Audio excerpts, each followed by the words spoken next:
আসসালামু আলাইকুম ভাই। যারা জার্মানিতে এসে নেদারল্যান্ডে নেদারল্যান্ড এবং আপনার বেলজিয়ামে বর্ডারে যেতে চান বা এটার কিন্তু আমি বর্তমানে অবস্থান করছি নেদারল্যান্ডে, কিন্তু জার্মান নেদারল্যান্ড একসাথে দেখতে যারা যাইতে চান তারা এইখানে এসে নামে, ঠিক আছে।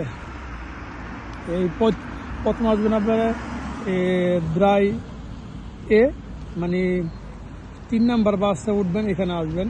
তারপরে ওইখান থেকে নেমে আরেকটা বাস ধরতে হয়, ওটা এসে আপনার 25 সমুদ্রায় 20। ওই বাসটা আসার পরে এখানে নামার পরে এই যে অবস্থান, এই যে এখানে নামলে এখানে পাইপল অ্যাকাউন্ট লাগে আপনার গাড়িতে যাইতে। ওরা বলে এটা যায় না, ওটা যায় না, সমস্যা। এই জন্য এইখান থেকে আপনি হেঁটে এই যে চত্বরটা যখন দেখবেন, চত্বরটা দেখে এই দিকটা পার হইয়া আপনি ডাইরেক্ট কোনো কিছু না ধরে ডাইরেক্ট আপনি যাবেন গিয়ে দিকটা, ঠিক আছে। এদিকে যাবেন গা। আপনার একটা জিনিস সহজ করে দেই, ওইখানে গেলে দেখবেন একটা বড় একটা, এই যে জিনিসটা দেখছেন, নিশ্চয় দেখতে পারতেছেন, এটা পাহাড়ের উপরে, এটা এখান থেকে দেখা যেতেছে। তো আমার এই ভিডিওটা করার উদ্দেশ্য হয়েছে মানুষের যেন আইসা হেরস্ত না হয়, যেন সুন্দরভাবে যেতে পারে, কোনো গাড়ির জন্য অপেক্ষা করতে না হয়। যারা ইয়ং জেনারেশন তারা হেঁটে একদিকে যেতে পারবেন গা সুন্দরভাবে, তারপরে বাস ধরতে হবে না। তো এই জন্য হিসেবে আমার এই ভিডিওটা করা।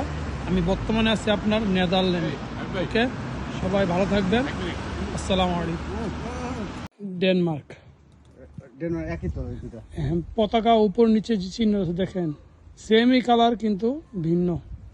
প্রিয় গাইডস, হ্যাঁ, এটা ডয়েস, নাইন, এটা Netherland, Netherland, Deutschland and Belgium, Deutschland and Belgium. And Belgium.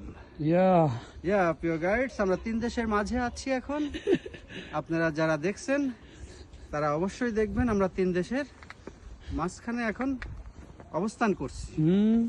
সাথে আমাদের আরো লোক আছে, এরা ঘুরে বেড়াচ্ছে। এখন 3 দেশের মাঝখানে আমরা এখন এখানে ব্যবহার করছি।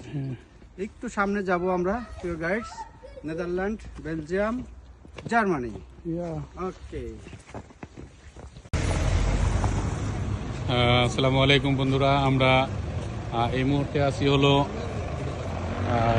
জার্মানি, নেদারল্যান্ড, বেলজিয়াম 3 দেশের বর্ডার এলাকা। এখানে সেন্টার পয়েন্ট, এই যে 3 দেশের 3টা পতাকা আপনারা দেখতে পাচ্ছেন।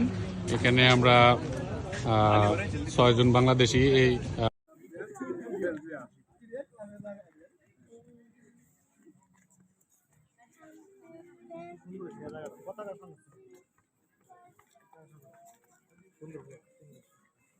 ভাই একটা